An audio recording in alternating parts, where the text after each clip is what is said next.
Mene yhteystiedot moduuliin ja vaihda listanäkymä oikeasta yläkulmasta.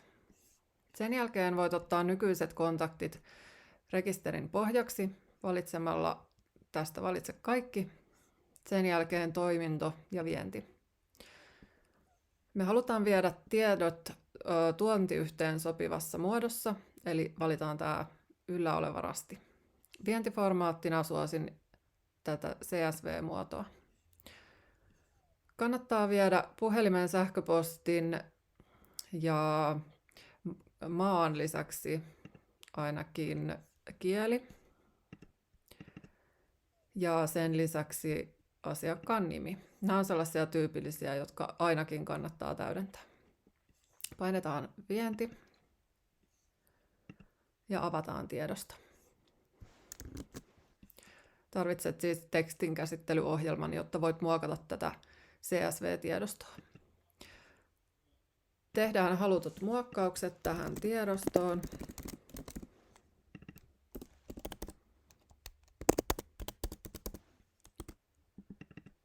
Ja korjataan myös virheet, mitä mahdollisesti täällä tietokannassa on.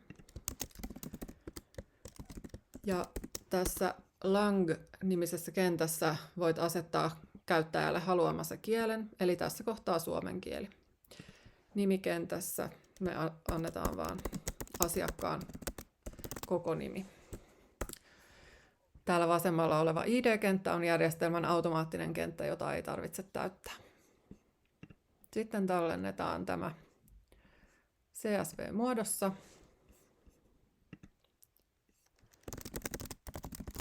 Ja annetaan sille nimi ja voidaan poistua tästä dokumentista. Suljetaan tämä vie tiedot-ikkuna. Ja seuraavaksi me tuodaan se äsken muokattu tiedosto Odoseen painamalla suosikit ja Import Records. Valitaan lataa tiedosto, otetaan tämä asiakasrekisteri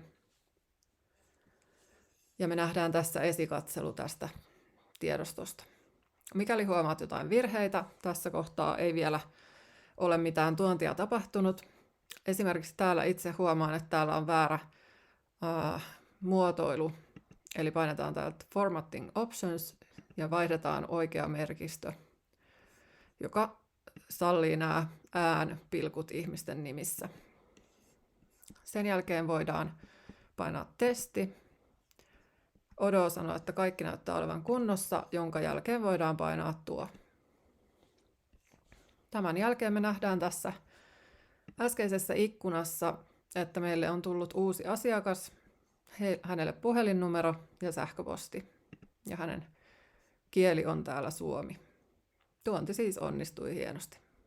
Ei kun kokeilemaan vaan.